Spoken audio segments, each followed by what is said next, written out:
Right then, we're back. It's time. Chapter 6. Wait, no, I've got to do this properly. Sorry, I've got to do this properly. Final Fantasy VII, Ever Crisis, The First Soldier, Episode 2, Chapter 6. In one, let's go. I mean, it wasn't technically in one because I said Chapter 6 first, didn't I? Anyway, we're going to do it. We're going to break it down. It is the final chapter of Episode 2 of The First Soldier. So, yeah, like the vid, sub for future content. Let's get to it.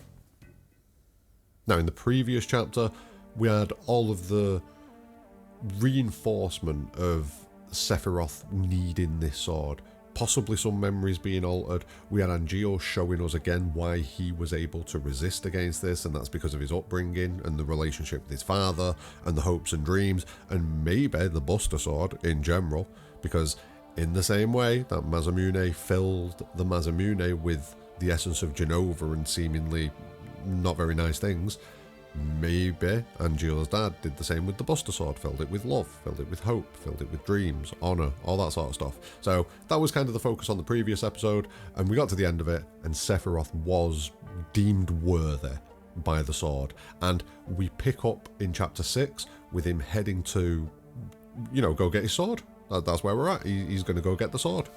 And we open up with Bachman filming him and talking. He's narrating the experience, basically. Talking about how it's such an exciting moment. And there is one little interesting point in this narration by Bachman.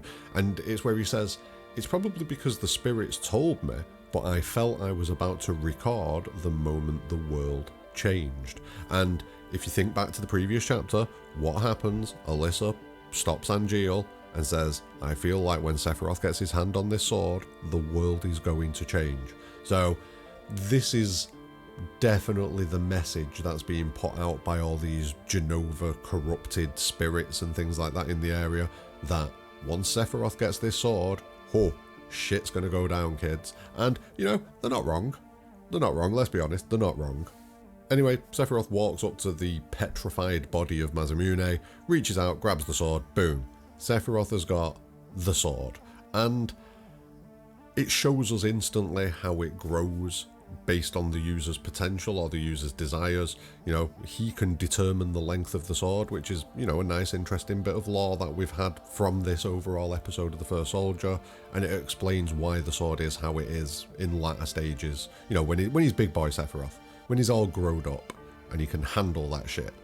But yeah, Sephiroth gets the sword. Pretty cool cutscene. Definitely reminiscent of that moment in Advent Children when Sephiroth manifests in Kadaj's body and the sword appears from one end to the other. Very reminiscent of that. So yeah, they've definitely nailed the imagery there. And Sephiroth shows us the ability that he has to make the sword disappear and reappear. At this point, he's just flexing. He's genuinely just flexing at this point, so that Alissa and Bachman give him a little round of applause. And Angeal's just stood there like, while Bachman and Alissa convince Sephiroth to do like a little strut with the Masamune, flex it a little bit so that Bachman can get some good footage. He's a content creator. I understand the grind. I respect the grind, Bachman. Anyway, the group leave and they find a giant pagoda, a series of pagodas, a big pavilion. The Scarlet Pavilion of Igara, to be exact. So yeah, this is a big thing. And everyone thinks, oh, whoa, what's going on here? Are the spirits trying to trick us again? But Alissa comes out and says, no, this is the spirits showing their approval and celebrating that Sephiroth has been, blessed to have the sword, basically. So, a little bit weird. But Sephiroth immediately is like, yeah, cool, I accept this. This is a chance for me to test out my sword. So, let's go. And the gist of this is we're just going to kind of travel up the pagoda, the pavilion, and we're going to kill stuff. We're going to kill some stuff. And as we're killing stuff, it seems to basically be Bachman and Alissa just hyping Sephiroth up, like, oh my god, you're amazing, Sephiroth, wow, so cool. And Angeal's like, bro, chill. Don't get carried away with yourself. Chill. But then Alissa drops another one that's quite interesting, and she says, oh, come on, Angeal, calm down, the sword's his destiny. They've got to make up for the time that they've spent apart. What? What do you mean the time they've spent apart? Because that suggests that he had it, and then lost it, and now he's got it back. I have thoughts about this. There's been several points where I've thought, a time loop maybe. And there's little things that pop up that get said. And I don't know if it's just a standard comment, that, the writers haven't really put any thought into it, the character's just saying a thing and that's it, or if there's more to it, but there's been a couple of things that have made me think this recently. I might have to do a video on the time loop potential. I think we may need a time loop potential video. Yeah. But yeah, slightly sus from Alissa, and again, the more hyping up that she does of Sephiroth, the more Sephiroth's like, yeah, I agree, yeah. And it's something that continues as we keep on going up the pavilion. There's this celebration that the spirits are doing. The spirits are celebrating Sephiroth. Alyssa's very insistent upon that fact. Look, they're practically worshipping him. You know what I mean? She's very insistent on the fact that this is all about Sephiroth, and it feels like we're boosting Sephiroth's ego. That's what this is all about. That's what this feels like to me. Sephiroth's got his new shiny sword now. Jenova's got a slightly tighter grip on him because of all the pain that he went through post-Rador, and during Rador as well, to be fair. And now we're trying to build his ego up so that the control that we've got over Sephiroth can be galvanized in a way. And Gio can see it. I don't think he properly knows exactly what's going on, but he can see it. Now, eventually we reach the top of the pagoda and we fight a big green dragon. But afterwards we have a little bit of a chat, and Angeal kind of goes at Sephiroth like, you just look like you're a bit of a puppet of the Masamune at this point. And Alyssa's just like, no, he's jealous, forget about jealous people, you don't need them, ignore those jealous people. And Bachman, Alissa and Sephiroth all leave, leaving Angeal on his own, which then makes him, whip the sword out, do his little mantra thing again, and reiterate that he's going to call things as he sees them, that's what he thinks, and that's what he's going to say. Now, we eventually leave the image, the vision of the pagoda, the pavilion, that illusion's gone, and we're about to leave the area. And Bachman feels like he didn't really catch enough footage. It is the beginning of a new era. And the three of them talk about, like, the future of Sephiroth and the sword, and Angeal's just in the background, not really feeling it. But then Sephiroth and Angeal both notice something, and we end up fighting against Dark Angeal and Dark Sephiroth, which is pretty cool. Very cool fight, I like the aesthetic. But once the fight's done, Bachman gets his moment, he gets Sephiroth to walk out of the temple with the Masamune, and Bachman's going to film it. But as that's happening, we hear some commotion from inside, and as we go back in, the big Jenova hands are back, the big portal in the wall, all the purple effect, and this time, it's got hold of Alissa and Angeal. And the voice returns and suggests that this is the real trial, this right now. All of the others were just illusions, and everybody knew that they were just illusions. But this is a real choice. And Angeal is like, nah, none of that. And quickly busts himself out of the grasp of these giant hands, leaving Alissa as the only one behind. And we get a pretty funny moment here, quite an interesting one again, where the voice says to Angeal, you think you can escape us? And Angeal's like, yeah, I make my own choices, I've got my own will. Yes. And the voice just kind of laughs at him. And that was Jenova speaking directly to Angeal. Obviously talking about the fact that Angeal is resistant to the power of Jenova, it would seem. Not completely, but he holds out a lot longer than most people. I think the only people realistically that held out much longer than Angeal were Zack and Cloud. Other than that, maybe Genesis, but no, Genesis crumbled. Genesis was a mess. So yeah, genuinely I feel like the only people that have gone further is Zack and Cloud. And what do these three characters have in common? The Buster Sword. So, just going to leave that one out there.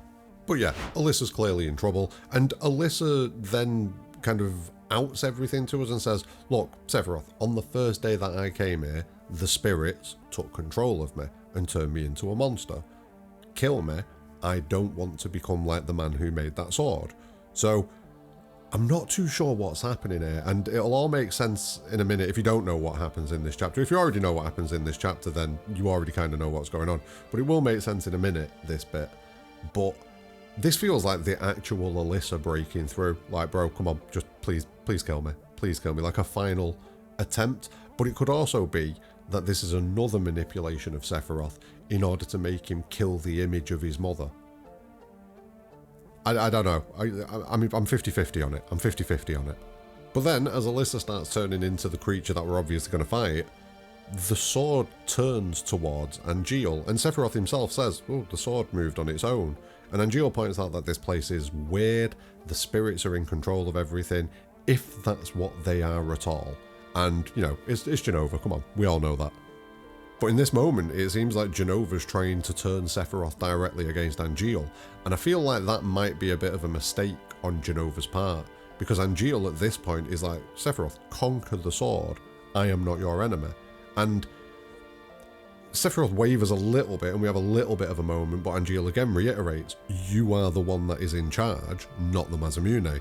And in that moment, a white feather drops in. Now, the white feather is possibly going to become a conversation and video all of its own, because it's not just something that's popped up in the first soldier, obviously, it's popped up everywhere in the compilation. It pops up at the start of Rebirth when we see Cloud and Zack walking towards Midgar. That white feather floats down, and I'm not too sure what it's representative of in this moment. I've seen people say it's representative of Jenova. I've seen people say it's representative of young Sephiroth. I personally feel that it's representative of this. I'm not too sure. Maybe both. Maybe it's representative of the two sides of Jenova.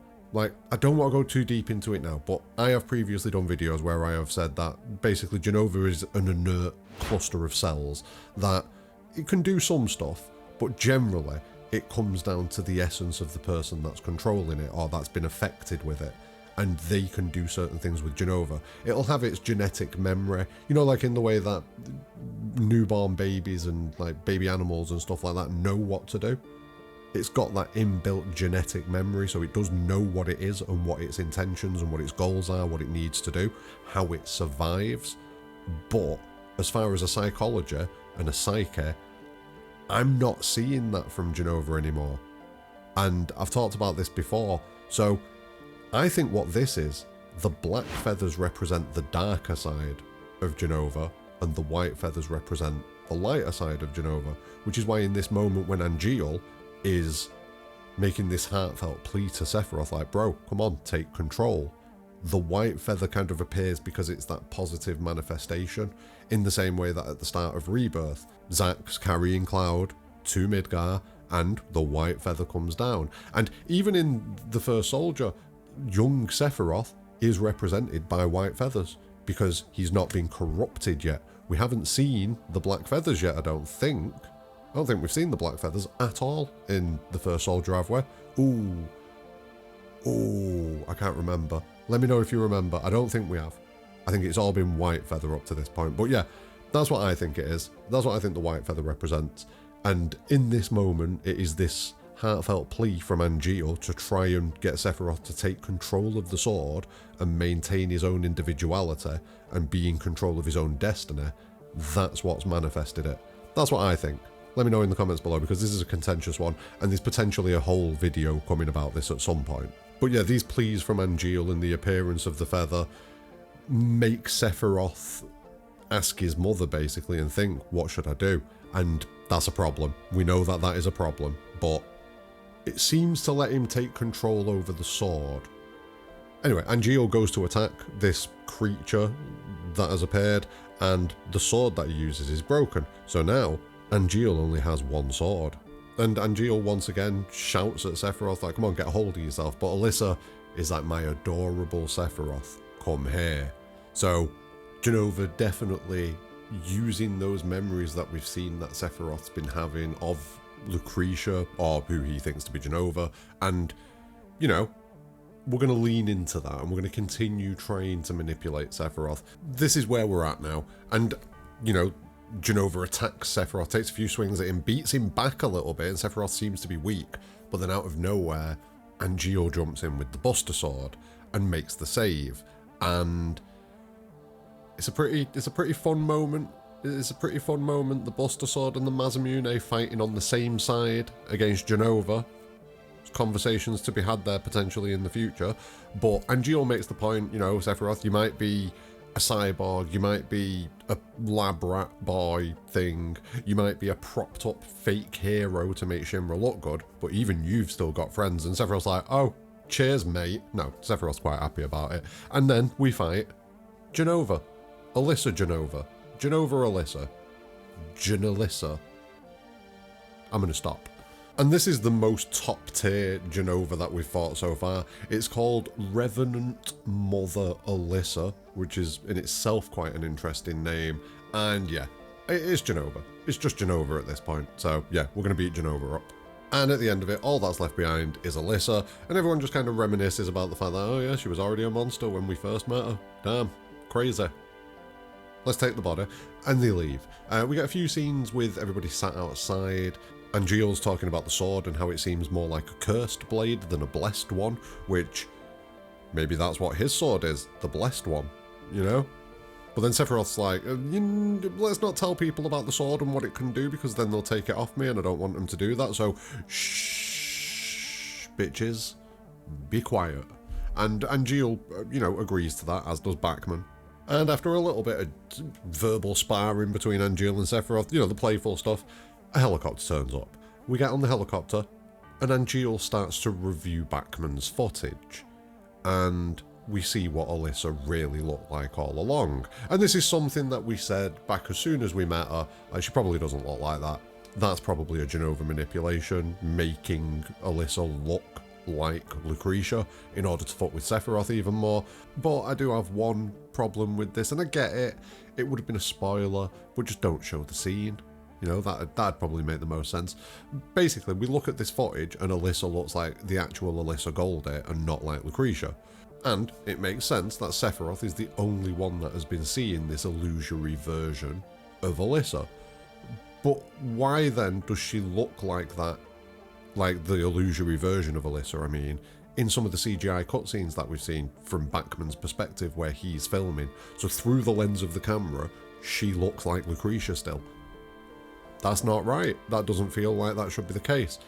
Like, I get they don't want to spoil the whole thing, but just don't show us Alissa through the perspective, through the viewfinder of the camera. Just don't show us that. Just feels like a bit of a really bad misdirection. Because some people, myself included, were like, oh, so everyone can see the same thing then, because the viewfinder of the camera is showing us that Alissa looks like Lucretia. So everyone can see that it looks like Lucretia, therefore it's not an illusion directly to Sephiroth's mind, it's possibly more of a more general illusion. But no, it was an illusion directly to Sephiroth's mind, and apparently the camera for that specific cutscene could see Alissa as she was, but couldn't the rest of the time. I have an issue with it. We'll get to my issues more in a minute. But yeah, Sephiroth sees this footage and he's like, wait, that's Alissa? And Angeal's like, what are you on about? And Sephiroth's just like, I'm not going to touch this, I'm just going to leave it. I am just going to leave it and think about it later. And that's what we do, and that is where we wrap the chapter up, except for Bachman. Bachman's going to narrate the end of the chapter for us, and he starts off by telling us that Shinra just pulled his footage completely. Like, his footage never saw the light of day, which isn't surprising. If you know what I mean, a whole like soldier unit or grunt unit got wiped out, all of this other weird stuff happened in the area, completely unexplainable things to Shinra at this point in time probably, maybe slightly explainable, but mostly unexplainable things, unless they immediately ascertain that this is a Jenova corruption and we need to control it, maybe. But yeah, Bachman tried his best, but got nowhere. Anytime he tried to release the footage, it didn't happen. And we finish off the chapter, the very last thing that we see is that cutscene from the start with the Black Cloak wandering through a forest, and it is Bachman wandering through Igara, and he flat out says that the thing that they thought were the spirits was more than likely Jenova. And then he falls into full reunion mode. Now, I've seen a few things that people have questioned about this, like why has he gone to Igara? I would guess that at this point it is still before the events of the Nibelheim incident, potentially. I would guess. It feels like this isn't long after what happened. So the events that happen in Igara, I would guess maybe we go 6 months later, a year later, and Bachman finds himself back there. Bachman.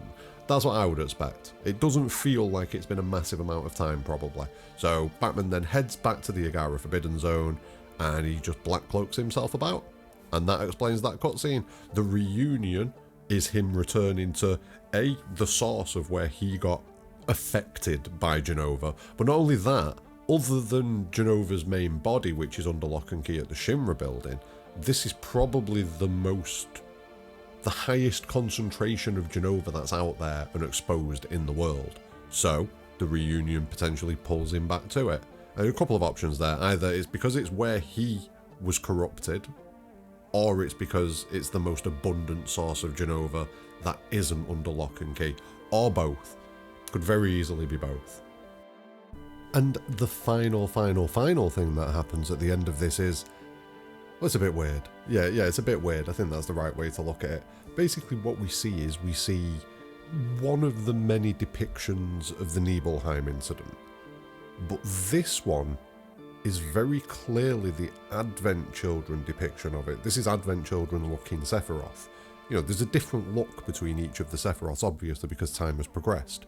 And this is very much the look of Advent Children Sephiroth. And I don't know why. Two reasons stand out to me. Number one, they're trying to connect this version of Sephiroth as the Advent Children Sephiroth, which they wouldn't need to do unless there was some weirdness going on, such as an Advent Children Sephiroth reaching back in time to try and manipulate the past. I'm just putting it out there.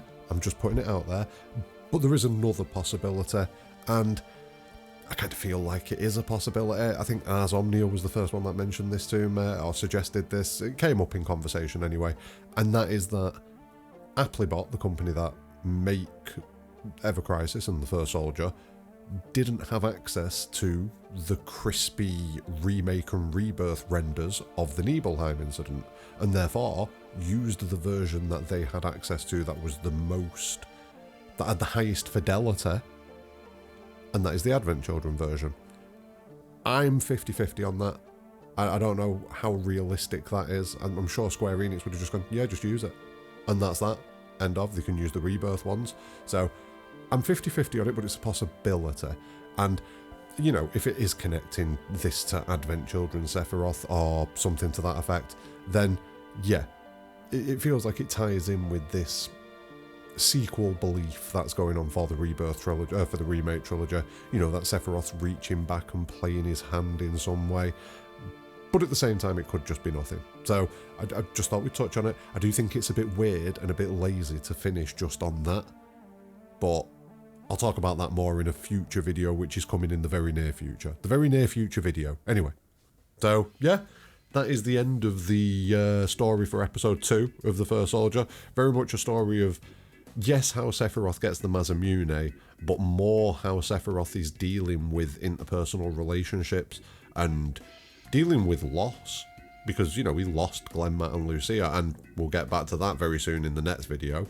But yeah, he lost Glenmat and Lucia, and it left him hurt, it left him broken, and it left him vulnerable to Jenova. And if it wasn't for Angeal being there, I think we probably see a quicker decline of Sephiroth. But that might have been a good thing, because him resisting allows him to get stronger and stronger and stronger to the point where he can eventually subjugate Jenova and, you know, fight against those impulses that Jenova gives him. Not to stop Jenova, but, you know, he's in control. He is the one that's running the show in the future. So this is an interesting step towards it. If this hadn't happened and Angeal hadn't been there, would we have just seen Sephiroth become a puppet of Jenova and be far weaker than he ever would have been? I think possibly. But yeah, all in all, a good chapter. There were some issues with it though. It very much felt rushed in the final 2 chapters, especially the final chapter. Like, chapter 5 was missing a couple of bits, but chapter 6 felt super rushed. Like, I genuinely feel like chapter 6 was very, very rushed. But the narrative implications of it are interesting, so I'm not completely negative about it, but I feel like chapter 6 was rushed. And there'll be another video coming where we talk about what's coming next for The First Soldier and speculate about that a little bit. But that's the end of this one. So like the video, subscribe for future content, leave your thoughts on the chapter and episode 2 as a whole in the comments below.